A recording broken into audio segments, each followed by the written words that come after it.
What if a school painting wasn't just a decoration, but a buried truth? Before we dive into this shocking true story of a canine dog who exposed what no one dared to see, like this video if you believe dogs have instincts beyond our understanding. Share it with someone who knows that courage can wear fur. Comment if you've ever felt a dog was trying to tell you something important, and subscribe for more real stories where paws uncover the unthinkable. Sometimes the loudest alarms are silent, and sometimes they bark.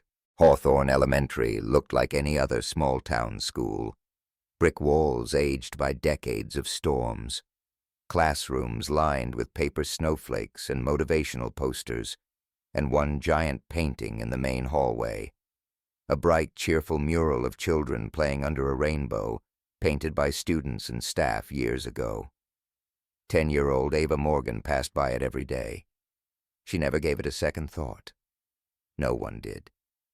Until the day the dog arrived. His name was Axel, a retired canine German shepherd with a thick gray-black coat and a permanent scar above his eye. He had been brought in as part of a new therapy dog program. Most kids adored him immediately, but not Ava. She kept her distance. She was quiet, always observing. The kind of child who noticed everything but rarely said a word.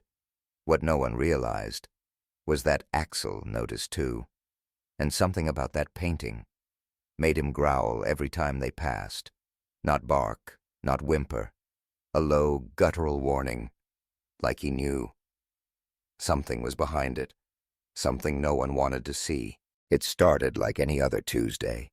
The kids lined up for lunch, the bell rang too loud, and the janitor mopped the same old scuff marks from the tile floors. Axel lay in the hallway, resting his chin on his paws, eyes half closed, until Ava walked by. Then his ears twitched. She glanced at him, then at the mural, and for the first time, she hesitated. Axel rose, muscles taut beneath his thick coat. He didn't growl. He stared at the painting, then lunged. His claws scraped the linoleum. Gasps erupted. Teachers yelled his name.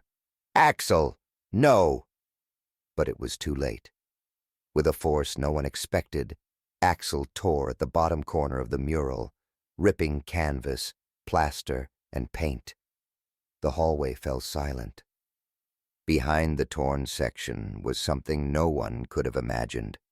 A sealed wooden panel, nailed shut, old, splintered. Ava stepped closer. Her eyes locked with Axel's. Neither blinked. Someone whispered, "Why would there be a panel behind the painting?" No one had an answer. But Ava.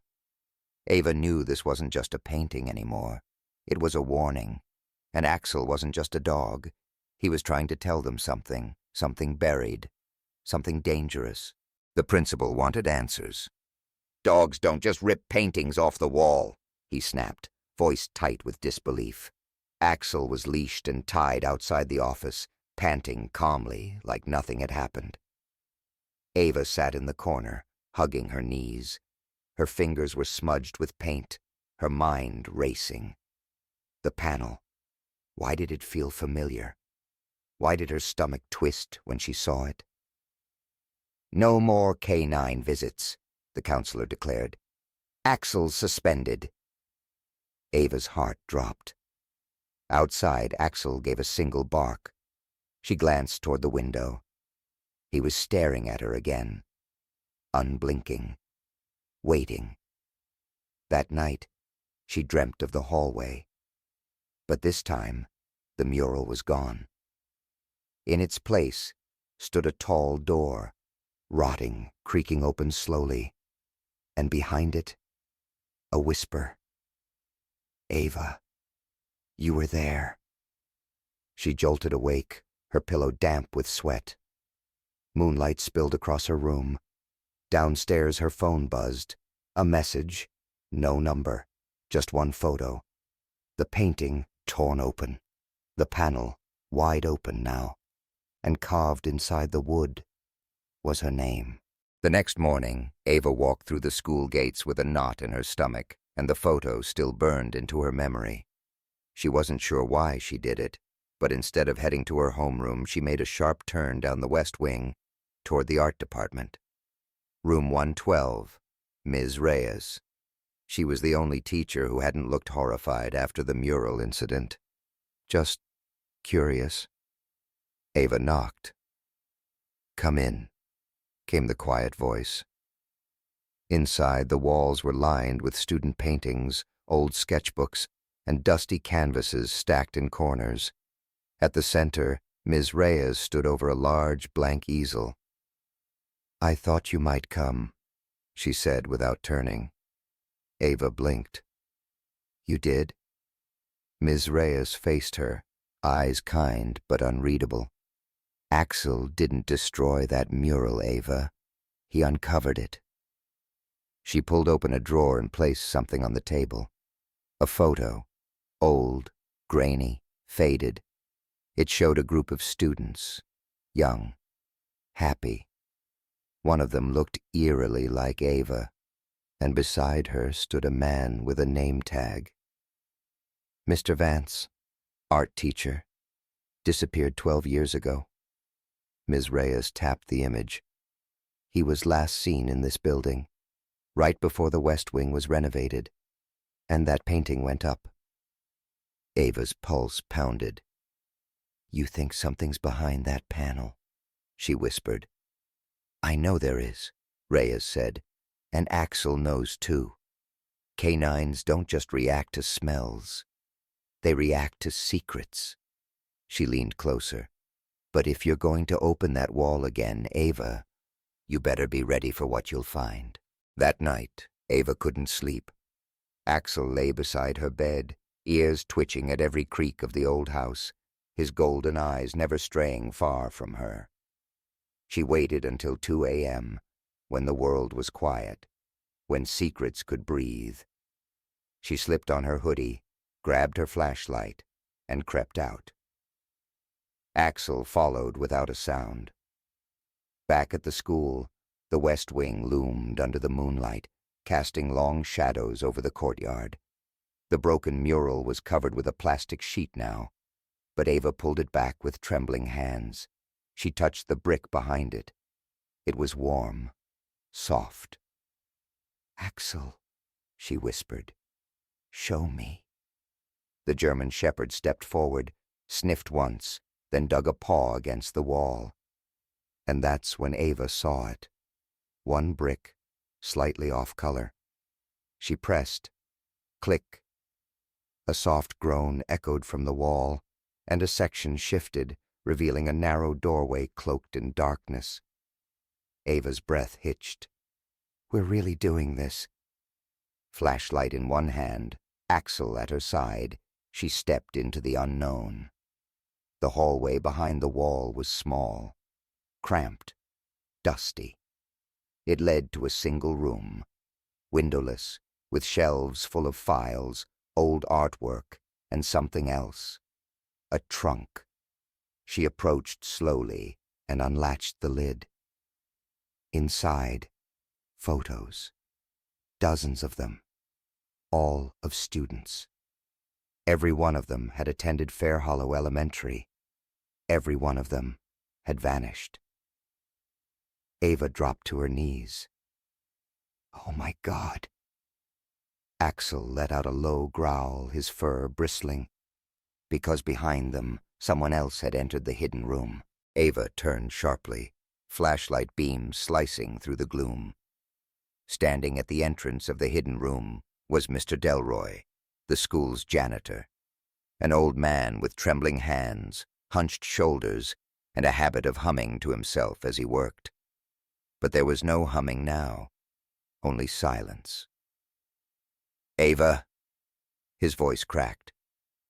"You weren't supposed to see this." Axel stepped in front of her, growling deep in his chest. "What is this place?" Ava demanded. "Why are there pictures of missing kids in here?" Delroy stepped inside, hands raised slowly. "It's not what you think. I didn't hurt anyone. I tried to protect them. Protect them? She snapped. From who? Delroy's eyes darted to the files on the wall, then to the trunk. There was someone before me, the headmaster, years ago. He ran something secret, something dark. The mural. It was painted to cover it up. I left it alone. I thought it was over when he died, but last week I heard someone down here again. Who? Delroy's lips trembled. Someone who still believes in his work. Suddenly, footsteps echoed from deeper in the corridor. Not Delroy's, not Ava's. Someone else. Axel barked sharply and lunged to the hallway, placing himself between Ava and the approaching danger. Delroy looked terrified. You need to go, now. But Ava didn't move. She was done running. The footsteps grew louder, measured, deliberate. Someone was coming, and they weren't in a hurry. Ava's breath hitched. She gripped Axel's collar tightly, but the dog didn't flinch.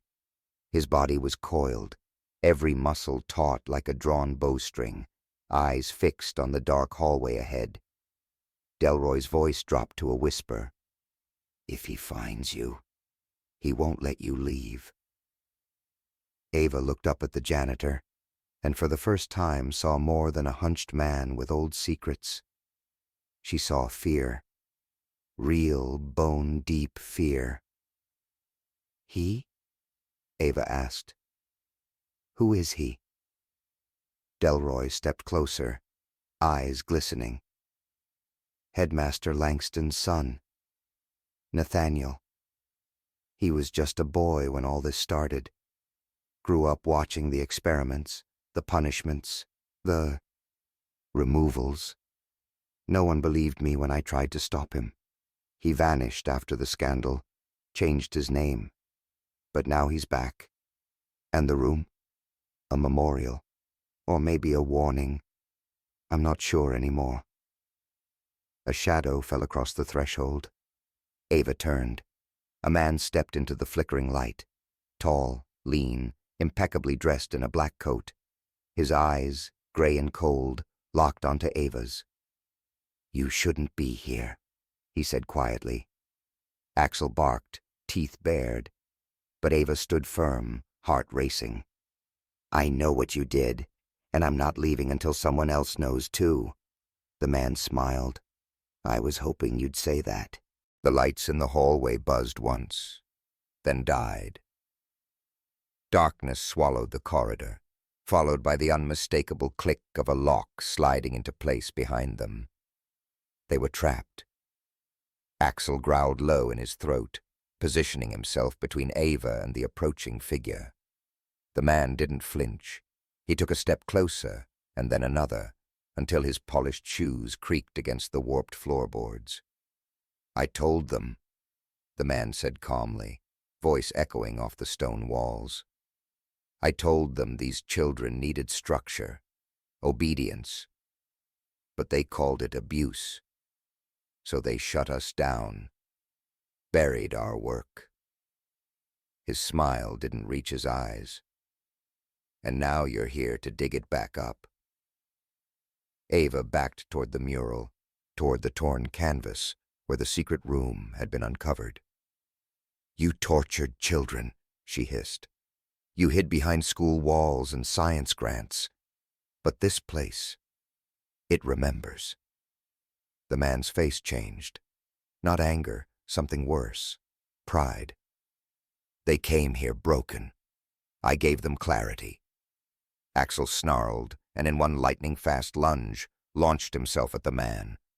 The hallway erupted into chaos. Growls, crashes, a sickening crack as something wooden shattered. Run!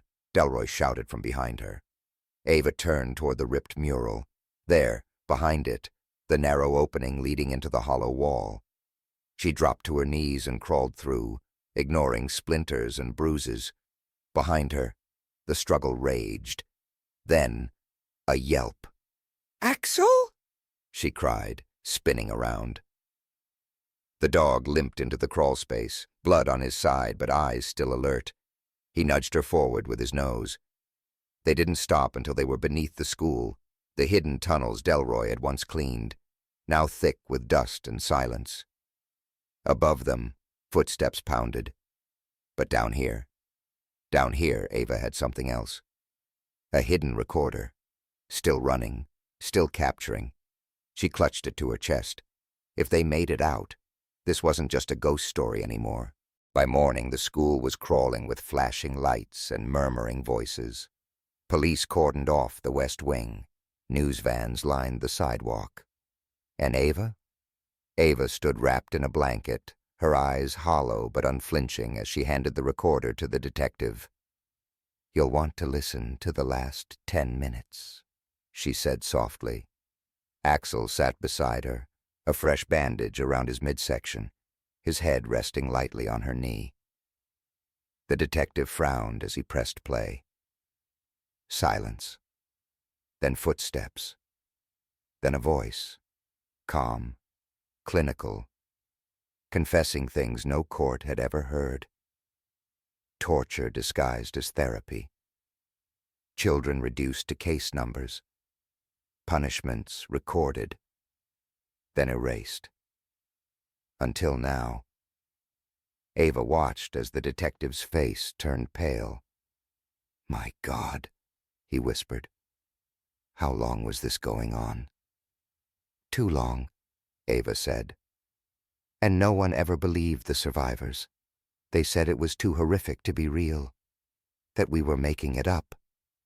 Delroy appeared beside her, eyes red but resolute. "Not anymore." That night, as the sun sank behind the brick facade of Halloridge, Ava returned to the hallway.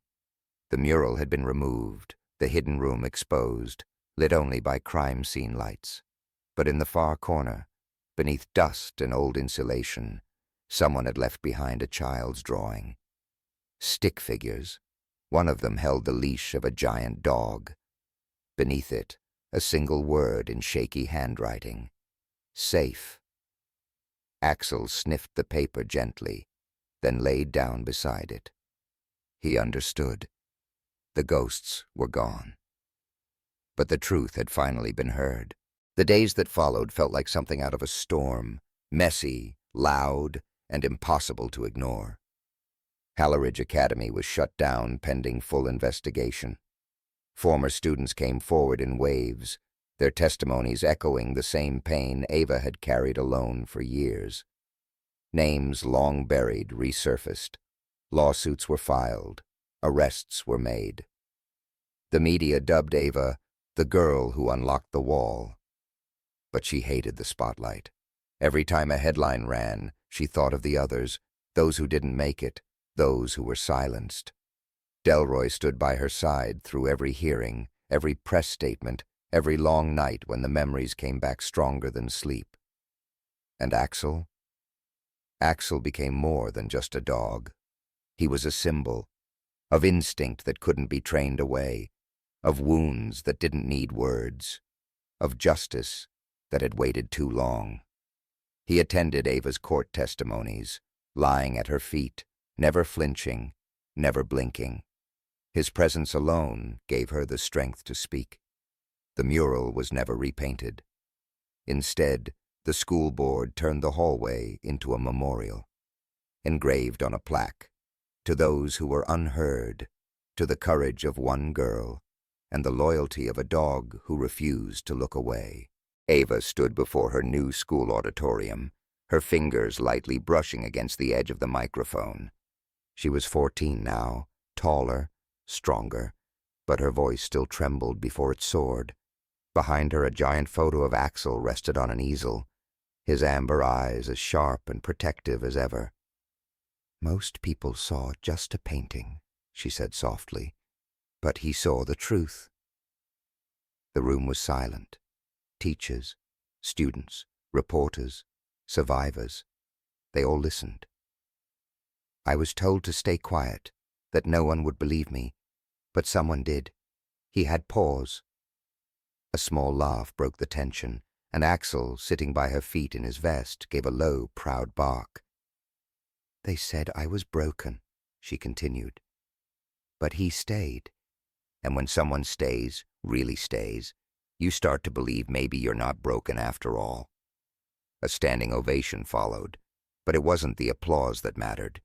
It was the way a girl in the front row, with sleeves pulled over her hands and fear in her eyes, suddenly sat up straighter. Ava walked off stage, Axel beside her. They didn't need medals or ceremonies. They had each other, and for the first time in years, that was enough.